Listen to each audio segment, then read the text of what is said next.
Okay, so let's get started for today. Thank you all for coming to the live stream. I really appreciate you guys coming here to these. So a couple of announcements. There's a community challenge.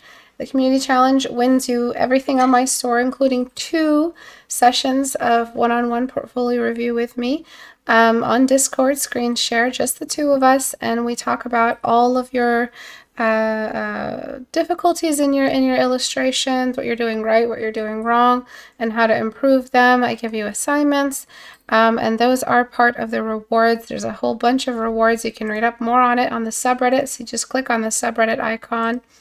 Oops. That'll take you to my subreddit, where you can submit your work for critique, which is where I grabbed this piece today, and where you can submit your community challenge submission. It is due in April, I believe April 22nd. It will be collected on April 22nd and critiqued that day. The winner gets to join me if they want to on the call, on the live stream, and they get to talk to everybody, and I can't wait to see what you guys submit. If you want to download the resource pack, it's right here, or you go to the community tab on my website, and it's right here, book cover design challenge, a conversation with a dragon.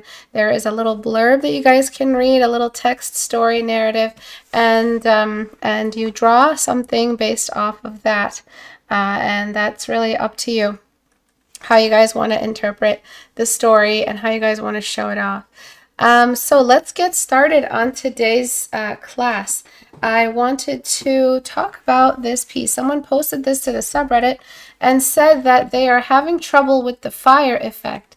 It doesn't read as fire, it doesn't look like fire, it doesn't feel like fire. And they wanted to just basically talk about that. So I'm going to go ahead and darken the background. There's a couple of things you could do. Actually, it doesn't have to even be the background. I'm going to duplicate the layer and I'm going to darken the whole thing. Okay, and this is called an environmental change. So when you guys are painting things like fire, things like are magical, what you've noticed and what you might have noticed in anime, in movies, the directors and the set designers darken the scene before even if it's a daytime fight, there's going to be some darkening. God darkens the world so that Goku's attack looks even cooler. And that's basically what's happening here. So what you haven't done is any of that. You have not darkened the environment so that all of these fiery elements can pop. So just that alone is showing that okay, we're on the right track. Something is starting to read now. Something feels like fire. But it doesn't stop there. Fire doesn't just glow in its own little world. It casts its light on everything around it. So I'm going to go to color dodge. I'm going to pick like an orange. And I'm going to use that color dodge on all the parts of the owl that are getting some of that fire. On the eye of the owl, there's also a blue fire, so it's going to be sitting on half of the beak, moving up, most of the hair. Okay, and then most of the chest area is going to be a combination of orange and red. Most of the arm is going to be, orange and red. Blue and orange, and the hand is going to be mostly blue. So do you guys notice what's happening? The environment is actually responding to these light sources that you claimed were light sources. They are light sources. They're flames. And that's what was missing. A dark enough environment for this to come through. And I'm going to use a little bit of yellow along the edge. And that's really what was missing. So before, after, before, after. So what you don't have to do is darken absolutely everything. You can cheat. You can like keep the sky, you can keep the sky a little bit bright. You can bring in half daylight, half not daylight. You can let in some light through the wings. All right. So there are so many reasons why your painting isn't looking three-dimensional. And this is one of them, the environment light. As for why the painting why it doesn't read as fire, why it doesn't feel like fire, that's because you're not really, did you look up a fire reference? So fire licks, it's like a bunch of tongues. And if it's going in the same direction, it's going to have like a very water-like motion. It's always got a little bit running out of it. It's like very similar to water when it's splashing. And so there's a lot of different ways you could render fire. I could sit here all day messing around with like a wingy fire effect.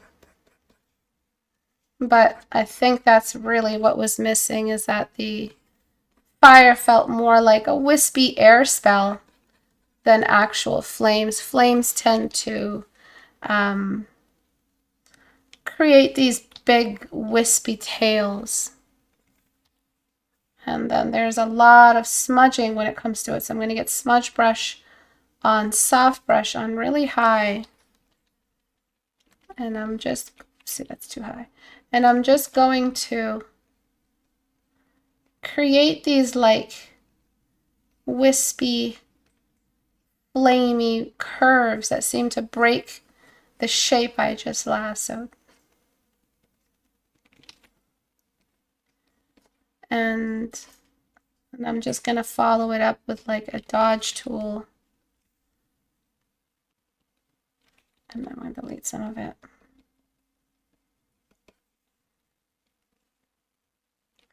Maybe duplicate. And just let some of that get really, really bright with dodge tool. Sometimes I like close my eyes and just let dodge tool do crazy stuff with my eyes closed, because sometimes nature needs randomization. If you don't have randomization, things look a little bit weird. And then I just get the eraser brush, and I'll probably do this step 50 more times, layering one on top of the other until I get a believable fiery movement happening. It doesn't happen right away because it's about combining the magic with the element.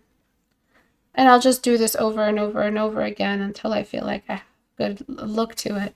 And sometimes I'll mess around with outer glow. Outer glow does a really, really cool job, if you calibrate it, of making a fiery glow or giving something a fiery glow, a more uniform glow. So usually I would reduce opacity and increase the spread. I think it's increase the range and reduce the spread. And then opacity just goes up a little bit. And that gives you that little gentle glow.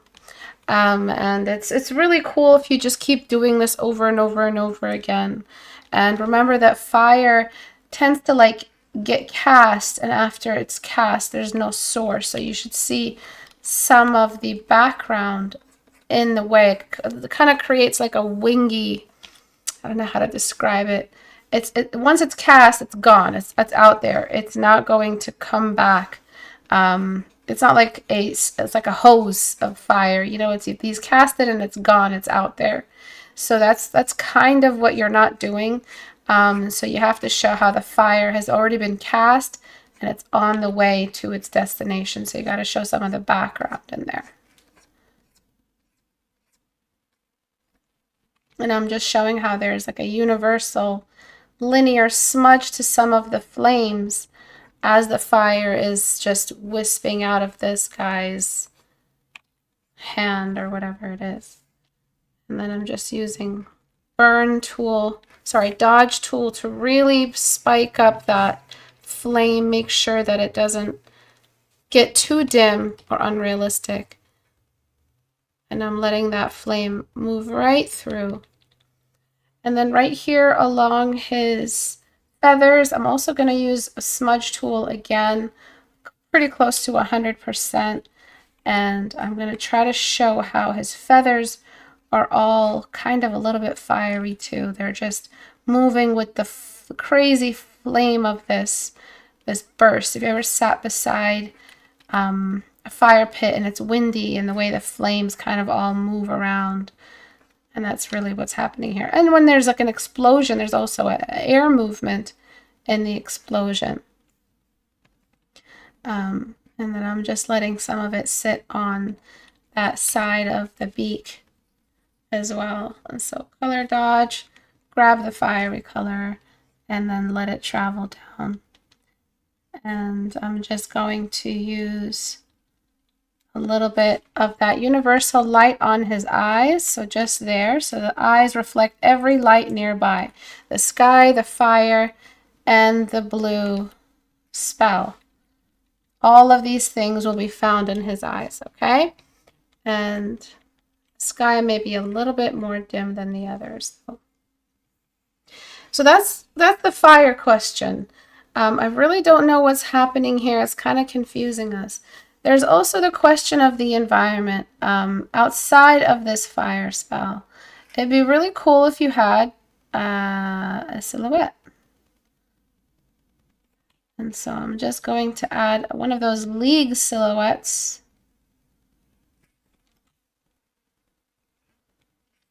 Where we, where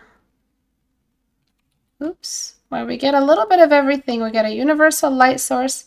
We get enough darkness so that you can have a silhouette in the dark. It doesn't have to be a big, beautiful sunlight.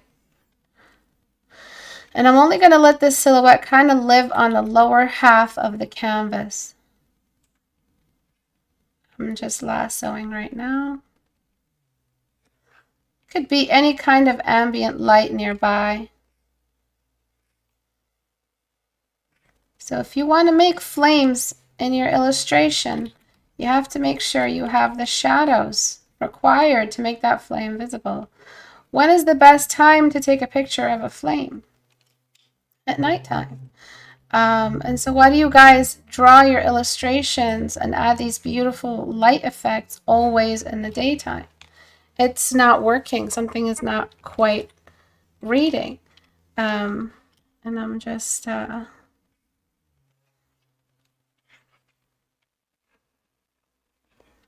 that. And then I'm going to try to find the wings and lasso those out.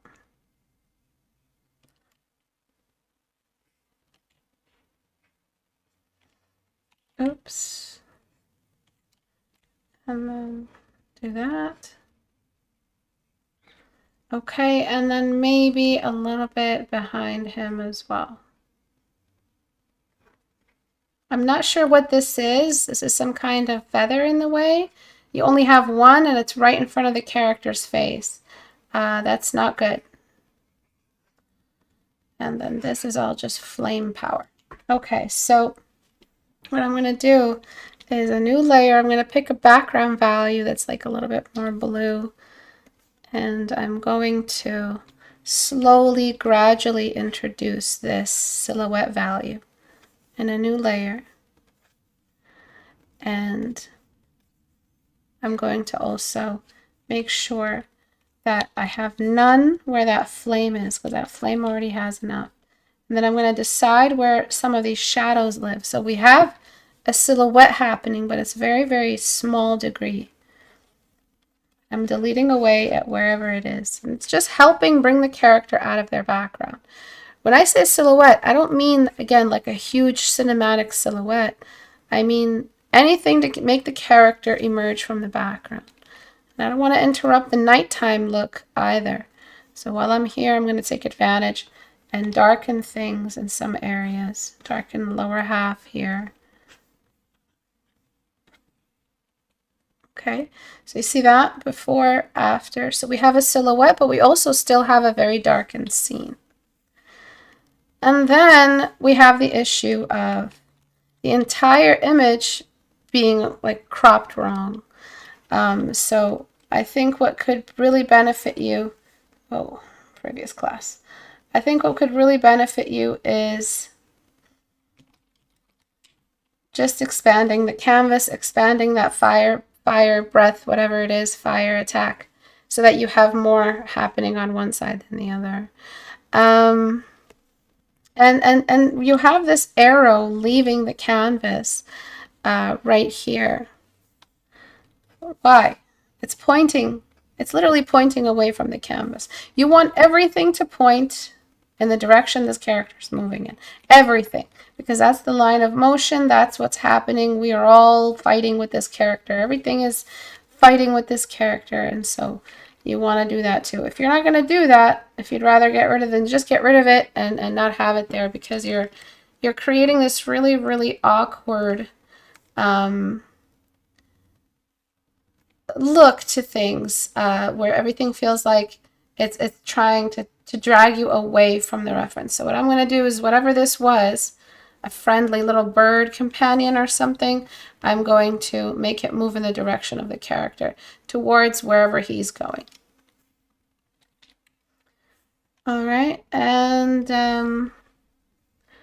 then we have the wings. The wings you could throw in some rim light for the wings. Maybe there is some rim light somewhere far away for a little bit of that extra spectacle.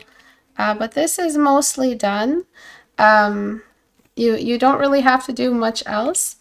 I do like the wings having some rim light, but I would rather the scene feel a little bit more dark. I really don't like whatever this thing is. It's really in the way. I'm going to go ahead and get rid of it. I like the wing color that you picked.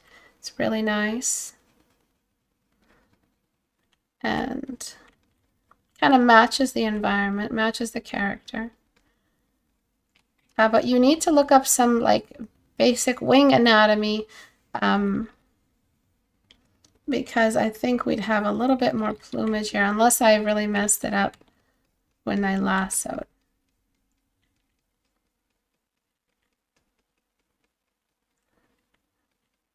Okay, so the next thing I'm going to do is even more darkening. So I'm going to duplicate the layer once again and darken even more. And I'm going to, we still have that silhouette though. Do you see what I mean? So a silhouette isn't always going to be this silhouette. I'm going to delete with my soft brush. Look at how much I deleted away. I'm just trying to darken gradually.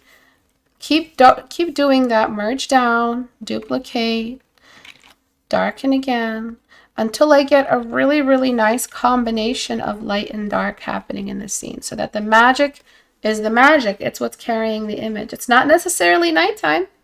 You can argue it's not necessarily nighttime right now. You can always argue that in a painting, because most of the time we borrow daytime values for nighttime scenes. Even nighttime scenes in paintings you can't trust to be nighttime. If this is supposed to be nighttime, let me show you what you do. You duplicate it, and then you get purple, soft brush, and then you get color wash, and you wash the whole thing in that color, adjust it after, find a nighttime value that you feel like works. Then you reduce the opacity and delete only where you have that fire. So that's what will make it look like nighttime. A little bit more work is required than what I just did, but blue is what makes a scene look like it's nighttime. So this arguably could be daytime, but it's daytime with super power effect. So usually in paintings we darken that so that that power effect comes through. It's much darker than what we started with, much darker. So you can be a little bit more selective with how much you're darkening. So here's where I erased, here's where I darkened, and then, all right, so this is all that extra shadow I added, the frame, all of that. You can bring some of that light in the sky back and keep only really the lower half of the canvas that much darker. Okay, so let's take a look at the before and after. I'm not quite done with the changes I want to make, but let's take a look at where it was before. So before, very daytime, very bright. We're not seeing any of what we're supposed to see, which is something that'll reveal the intensity of this attack. And then after, we have a little bit more of that. If it's too dark for you, that's fine. But I feel like if it was supposed to be about the attack, maybe there's something you can do to find a middle ground. For instance, if it is too dark for you, maybe you're working with design restrictions. What I usually do is go to levels and just lighten up a little bit. And that does a little something. And then I go back and darken the character where there are shadows. So I can keep the character's shadows, but you can have a little bit more lightness in the background if it's a little too dark for you. Again, you guys know me, I like to go a little bit darker with my environments just because they give this really cool opportunity for that effect. So yeah, your fire isn't really wispy enough. Your object here is going in the wrong direction. Nothing is really flying with the guy. Or maybe you could just make it, maybe I messed it up. Maybe you could just make it aim down like that way, like moving with him, attacking with him, going in his direction. I'm just following the hand here. If that's something you can't change, that's fine. You can keep it kind of leaving the canvas. It was just leaving the canvas a little too much. And then there's the wings. I think you could do a little bit more with those wings. And right here, oops.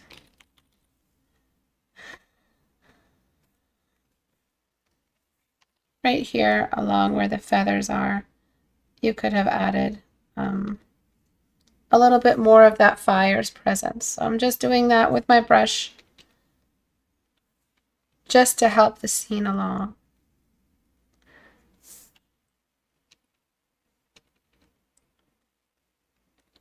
And then I go back and make sure that I'm also applying not just the volume of the light, but the color of the light. So I'm using yellow on all of these surfaces that are getting some light on them. And there's always the added effect of just making things glow. You have quite a bit of glow and added quite a bit starting out. And color dodge around the beak.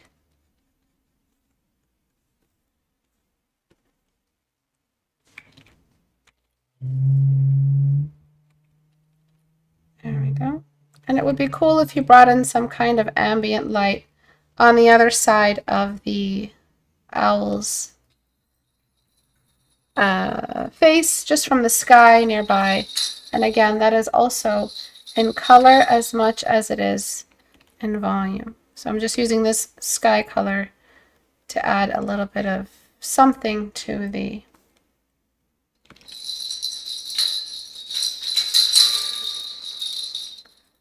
character. A little bit on the top of his head as well. You always play with your rattle when I'm doing glass. And that's it. Thank you guys for watching. Let me just merge this down and show you one more before and after. So before, after, before, after. I hope this was helpful. I really recommend some other elements in this scene. Try to make the background feel a little bit more clear. So maybe like having a very, very defined curve to the earth.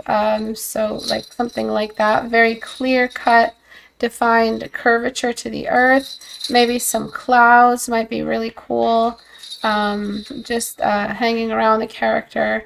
And then more of that kind of like farmland, and maybe some extra clouds around him, moving out of the way while he's flying, because it's showing it's an aerial attack. So you want to show a little bit more of the aerial in the aerial attack. If you submit your work to the critique community on subreddit, I will critique your work. That's what I did today. So you just have to go to istebrak.com, click on the subreddit icon right here. That'll take you into my subreddit, and that's where I found the piece that I critiqued today. There is a community challenge running at the moment. It's a book cover challenge. It's a fake book cover, so it's not a real book. But I did write a little narrative for you guys to use to find inspiration from to make your book cover. And the winner wins my masterclass for free, Portrait Studio for free, all of that stuff. Thank you guys for watching. I'll see you guys next class. Bye.